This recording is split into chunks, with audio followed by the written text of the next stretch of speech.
വിദേശകാര്യ വിദഗ്ധൻ doctor P J Vincent കൂടെ ടെലിഫോൺ ലൈനിൽ ചേരുകയാണ്. ശ്രീ പി ജെ വിൻസെന്റ്, എന്തായാലും ഏറെ നാൾ കാത്തിരുന്ന ഏതാണ്ട് 15 മാസത്തോളം കാത്തിരുന്നതിന് ശേഷം ഇപ്പോൾ ആ ഒരു വെടിനിർത്തൽ കരാർ യാഥാർത്ഥ്യമാകുന്നു. നാളെ തന്നെ കരാർ പ്രാബല്യത്തിലാകും എന്ന് തന്നെയുള്ള റിപ്പോർട്ടുകളാണ് വരുന്നത്. മറിച്ചൊന്നും സംഭവിച്ചില്ലെങ്കിൽ അത് അങ്ങനെ തന്നെ ആവാനുള്ള സാധ്യതയാണ്. പക്ഷേ അപ്പോഴും പലതരത്തിലുള്ള ചോദ്യങ്ങൾ അവിടെ ഉയരുന്നുണ്ട്. താൽക്കാലികമായ ഒരു വെടിനിർത്തൽ ഉണ്ടാകും, മൂന്നാം ഘട്ടത്തിലായിരിക്കും ഒരു സമ്പൂർണ്ണ സൈനിക പിന്മാറ്റമെന്നറിയുന്നു. യുദ്ധാനന്തര ഗസയുടെ ഭാവി എന്താണ് എന്നുള്ള കാര്യത്തിൽ കരാറിൽ വ്യക്തതയില്ല. എങ്ങനെ നോക്കിക്കാണുന്നു താങ്കൾ ഈ കരാറിനെ? ഈ കരാറിനെ വളരെ പോസിറ്റീവായിട്ട് തന്നെയാണ് ഞാൻ നോക്കിക്കാണുന്നത്.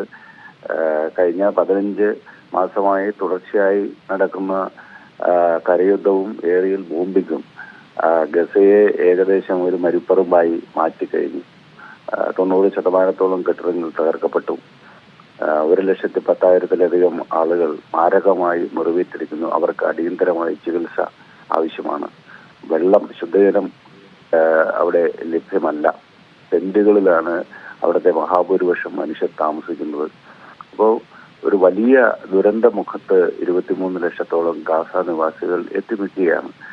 അപ്പോൾ ഈ ഘട്ടത്തിലാണ് ഒരു ഫലപ്രദമായ ഒരു വെടിനിർത്തലിലേക്ക് കാര്യങ്ങൾ നീങ്ങുന്നത്. അപ്പം ഗാസയുടെ എല്ലാ മേഖലയിലേക്കും 42 ദിവസം നീണ്ടു നിൽക്കുന്ന ഈ വെടിനിർത്തൽ കാലയളവിനുള്ളിൽ മാനുഷിക സഹായം എത്തിക്കാൻ സാധിക്കും. അതിനുശേഷം സ്ഥിരതയാർന്ന ഒരു കരാറിലേക്ക് നീങ്ങാനാണ് സാധ്യത. ഗസയുടെ റീകൺസ്ട്രക്ഷൻ സംബന്ധിച്ച് യൂറോപ്യൻ യൂണിയൻ, അതുപോലെ അമേരിക്ക തുടങ്ങിയ വൻശക്തി രാജ്യങ്ങളെല്ലാം തന്നെ വളരെ സജീവമായി ചർച്ച ചെയ്തുകൊണ്ടിരിക്കുകയാണ്.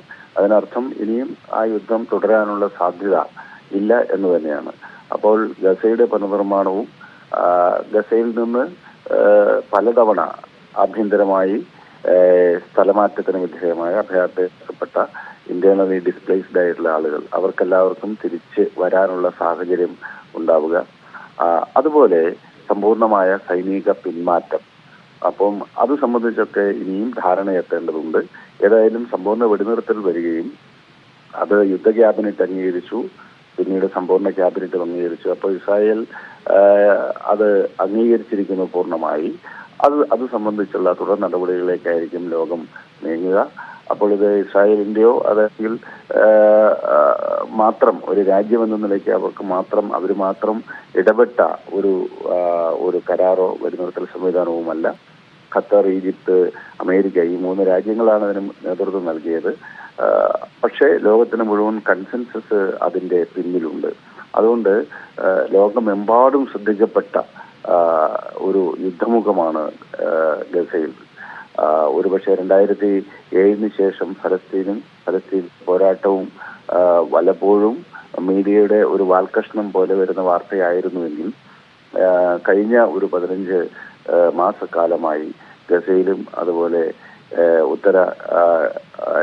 ഉത്തര ഇസ്രായേൽ ലെബനൻ അതിർത്തിയിൽ നടന്ന യുദ്ധം, ഇതൊക്കെ അന്താരാഷ്ട്ര മീഡിയ വലിയ രൂപത്തിൽ കവർ ചെയ്യുകയും എമ്പാടും ഇതിനെതിരായിട്ട് പ്രതിഷേധം വളർന്നു വരികയും ചെയ്ത ഒന്നാണ്.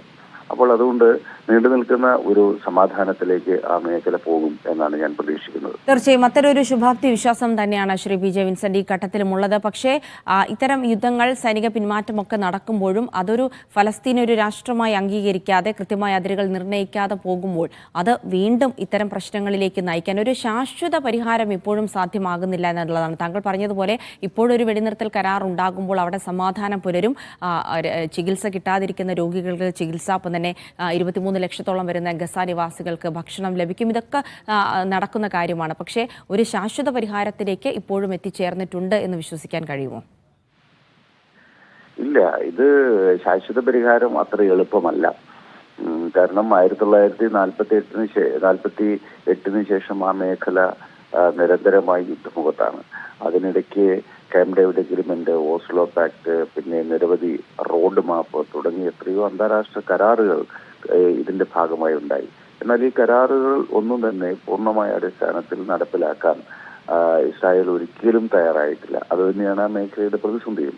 ശാശ്വത പരിഹാരം എന്നത് ഒരു പൊളിറ്റിക്കൽ സെറ്റിൽമെന്റ് മാത്രമാണ്, രാഷ്ട്രീയ പരിഹാരമാണ്. അത് ഒരു സ്വതന്ത്ര ഫലസ്തീന്റെ രൂപീകരണത്തിലൂടെ മാത്രം സംഭവിക്കുന്ന കാര്യമാണ്. അപ്പം 1967 ആണല്ലോ ഈ ഗസയും വെസ്റ്റ് ബാങ്ക് അടക്കമുള്ള പ്രദേശങ്ങൾ ഇസ്രായേല് പിടിച്ചടക്കിയത്. ഈ പ്രദേശങ്ങൾ ഇപ്പോഴും ഒക്കുപ്പൈഡ് ഫലസ്തീനിയൻ ടെറിട്ടറിയാണ്. ഈ മേഖലയിൽ ഒരു സ്വതന്ത്ര ഫലസ്തീൻ രാജ്യം വരുന്നത് മാത്രമാണ് ശാശ്വത പരിഹാരം. ആ ശാശ്വത പരിഹാരത്തിലേക്ക് കാര്യങ്ങൾ നീങ്ങുമെന്നാണ് ഞാൻ പ്രതീക്ഷിക്കുന്നത്. കാരണം ഒരു സംഘർഷ മേഖല ഒരു നൂറ്റാണ്ടിലധികമായി അത് നിരന്തര സംഘർഷ മേഖലയാണ്. അതുകൊണ്ട് അതിലേക്ക് കാര്യങ്ങൾ നീങ്ങുമെന്ന് പ്രതീക്ഷിക്കാം. പിന്നെ രാഷ്ട്രീയത്തിൽ എന്തും സംഭവിക്കാം. രാജ്യാന്തര ബന്ധങ്ങളിൽ എപ്പോൾ വേണമെങ്കിലും സംഘർഷം ഉരുത്തിരിഞ്ഞ് വരാനുള്ള സാധ്യതയുണ്ട്. അതുകൊണ്ട് ഒരു ഫ്യൂച്ചറിസ്റ്റിക് ആയിട്ടുള്ള ഒരു പ്രവചനമൊന്നും ഇക്കാര്യത്തിൽ നടത്താൻ സാധിക്കില്ല. എങ്കിലും നമുക്ക് ഒരു ശുഭാപ്തി വിശ്വാസം പുലർത്തുക മാത്രമാണ് ഈ അവസരത്തിൽ നമുക്ക് സാധ്യമായിട്ടുള്ള കാര്യം.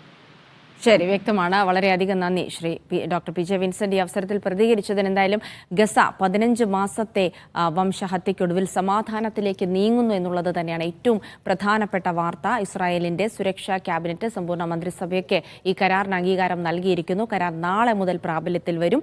3 ഘട്ടങ്ങളായുള്ള കരാർ ഗസ നിവാസികൾക്ക് ഏറ്റവും ആശ്വാസം പകരുന്നത് ആദ്യം തന്നെ അവർക്ക് മതിയായ ഭക്ഷണം, ചികിത്സാ സൗകര്യമൊക്കെ ലഭ്യമാക്കാനുള്ള നടപടികൾ ഉണ്ടാകും ആദ്യഘട്ടത്തിൽ തന്നെ എന്നുള്ളത് തന്നെയാണ്. എന്തായാലും ഒരു ശാശ്വതമായ പരിഹാരത്തിലേക്ക് ഇനിയും നീങ്ങാൻ കഴിഞ്ഞിട്ടില്ല. പക്ഷേ അതുണ്ടാകും. അതിൻ്റെ ഒരു തുടക്കം എന്ന രീതിയിൽ ഒരു ശുഭപ്രതീക്ഷയിൽ തന്നെയാണ് ലോകം. ഒപ്പം തന്നെ ഗസയുടെ പുനർനിർമ്മാണവുമായി ബന്ധപ്പെട്ടുള്ള ചർച്ചകളും വളരെ സജീവമായി തന്നെ നടക്കുന്നുണ്ട്.